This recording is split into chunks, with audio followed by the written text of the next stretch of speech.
मुहूर्तको प्रतीक पानसमा दीप प्रज्वलन गरिने कार्यक्रम रहेको छ। Yes, may we request the honorable chief guest and the respected chairperson to kindle the propitious lamp.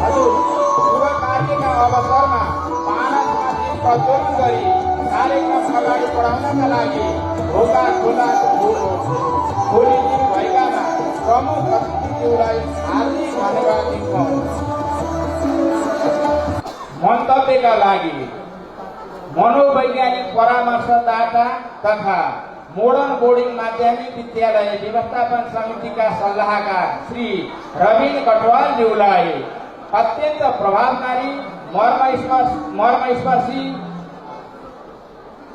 मन्तव्य व्यक्त गरिदिनु हुन यस मञ्च स्टेजमा आमन्त्रण गर्दछु। रविन कटवाल सर। यो रजत महोत्सव यो आफैमा एउटा इतिहास बोकेको कार्यक्रम जसले भक्तपुर जिल्ला नेपालकै एउटा शैक्षिक हब हो भन्ने कुरामा त हामी सम्पूर्ण शिक्षाविदहरू हामी ढुक्क नै छौँ र विश्वस्त छौँ। त्यो शैक्षिक हबहरूको बेडमा धेरै विद्यालयहरू राम्रा छन्, उत्कृष्ट छन् र त्यो विद्यालयहरूको बेडमा मैले पाएको एउटा विद्यालय मोडर्न हायर सेकेन्डरी स्कुल झनै उत्कृष्ट र झनै राम्रो छ।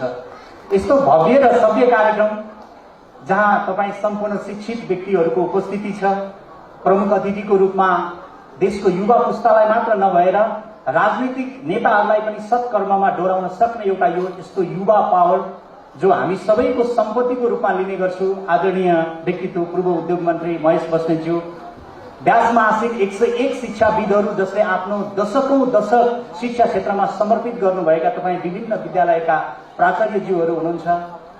सँगसँगै आजको सभाध्यक्षको रूपमा यस सभालाई साँच्चै नै शोभा दिनको लागि र साँच्चै भन्नुपर्दा ज्ञान उहाँहरूको व्यक्तित्व र उहाँहरूको व्यवहारबाट मैले पनि धेरै कुरा सिक्ने गर्छु।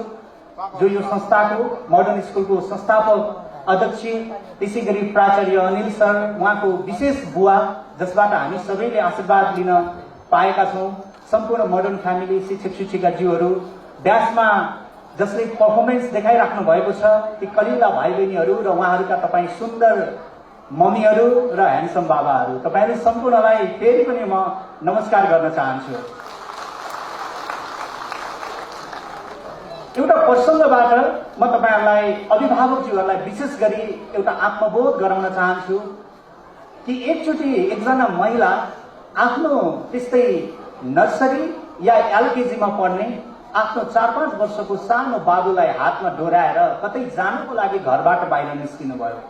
नजिकै बस स्टप थियो, उहाँ बस स्टपमा जानुभयो र एउटा पब्लिक बसमा चढ्नुभयो। जब बसमा चढ्नुभयो गएर एउटा कुनै सिटमा बस्नुभयो र आफूसँगै आफ्नो त्यो नर्सरी कक्षामा पढ्ने बाबुलाई पनि छेउमा राख्नुभयो।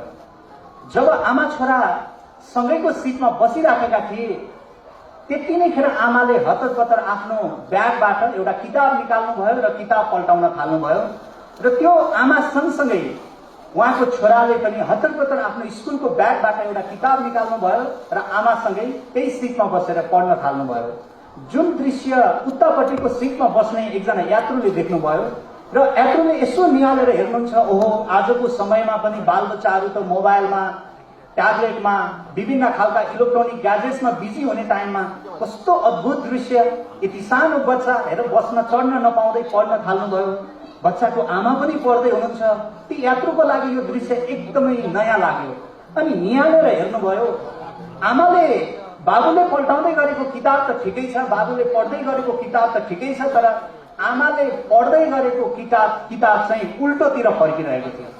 ती यात्रुलाई अचम्म लाग्यो।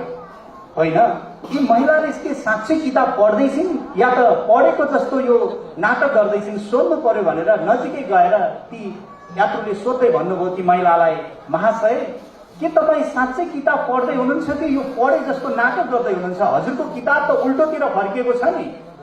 आफ्नो जिज्ञासालाई राख्नुभयो। ती महिलाले भन्छन् हतरपतर, हेर्नुहोस् हजुर, म निरक्षर छु, मलाई लेखपढ गर्न आउँदैन र म अक्षरसम्म चिन्दिनँ, तर म चाहन्छु मेरो छोराले धेरै पढोस् र पछि ठुलो मानिस बनोस्। त्यसैले हाम्रा बालबच्चाहरूले हामीले के भन्छौँ होइन, हामीले के गर्छौँ त्यही कुरा उनीहरूले फलो गर्छन्। त्यसैले बच्चाले पढोस् भन्नको लागि म किताब पल्टाइरहेकी छु। हो, यही हो।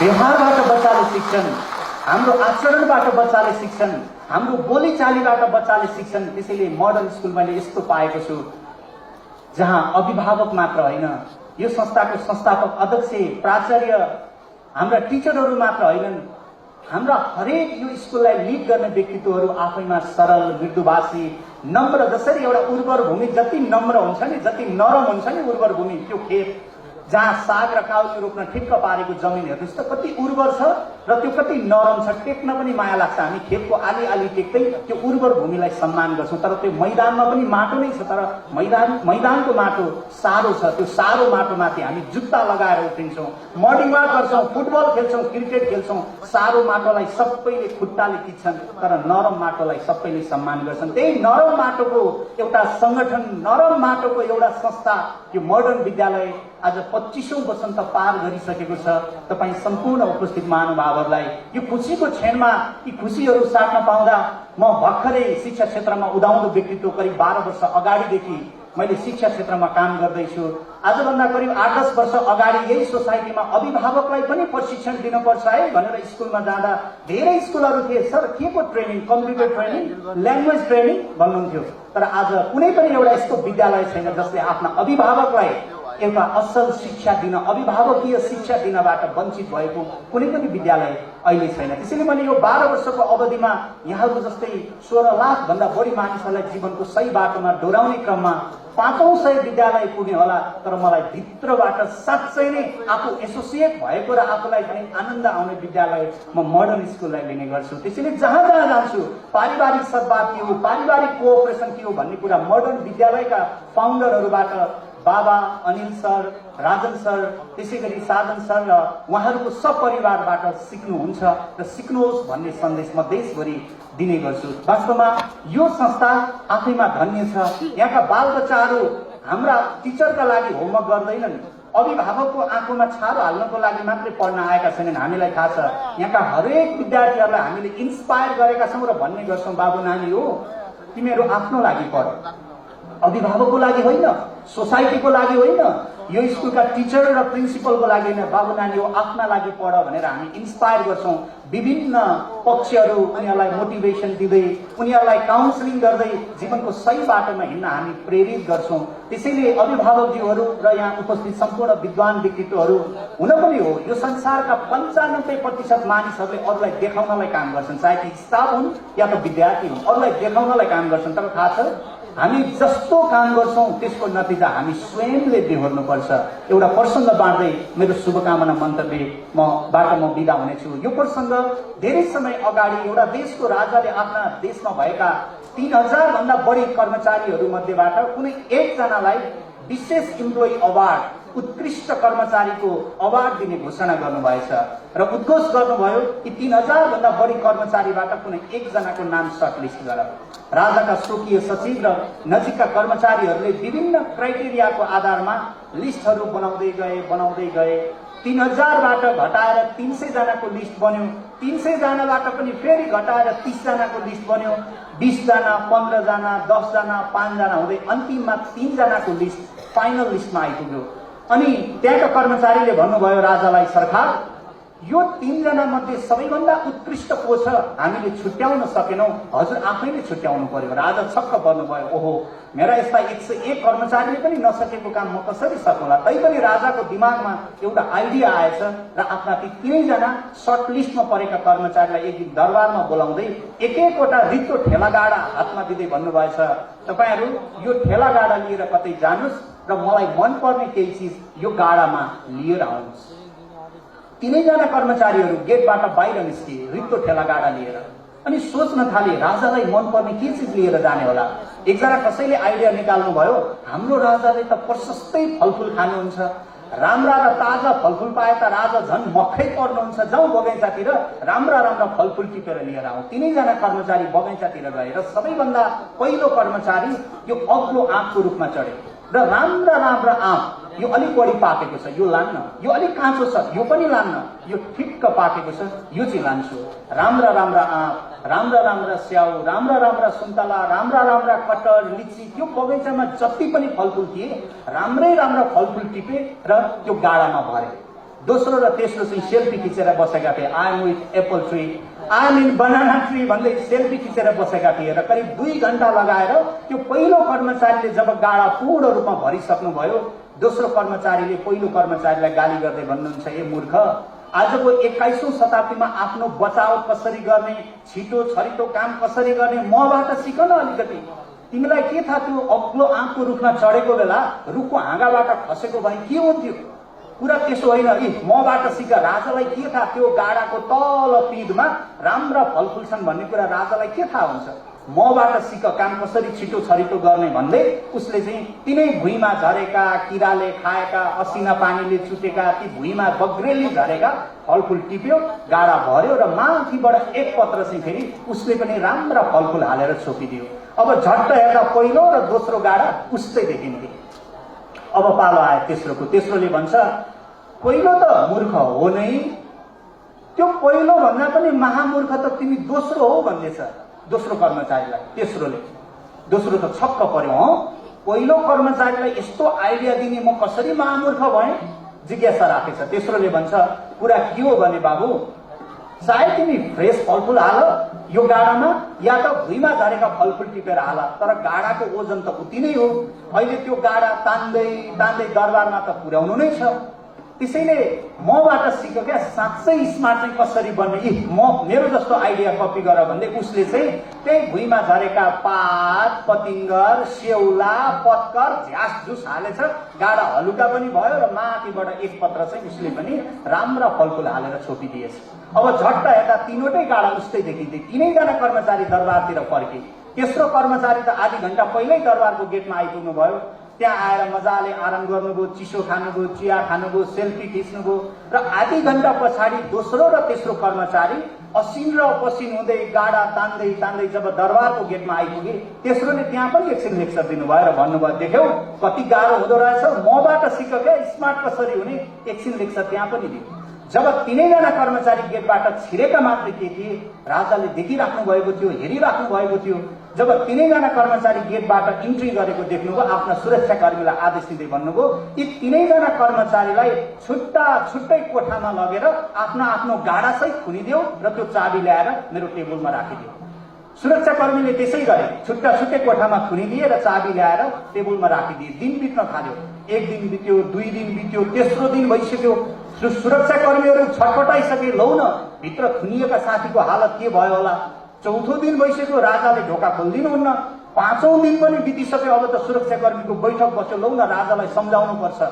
6औं दिन बिहान आफ्ना विशेष कर्मचारीहरूलाई साथमा लिएर राजा ती तीनैजना कर्मचारीको अवस्था के छ भनेर ढोका खोल्न जानुभयो।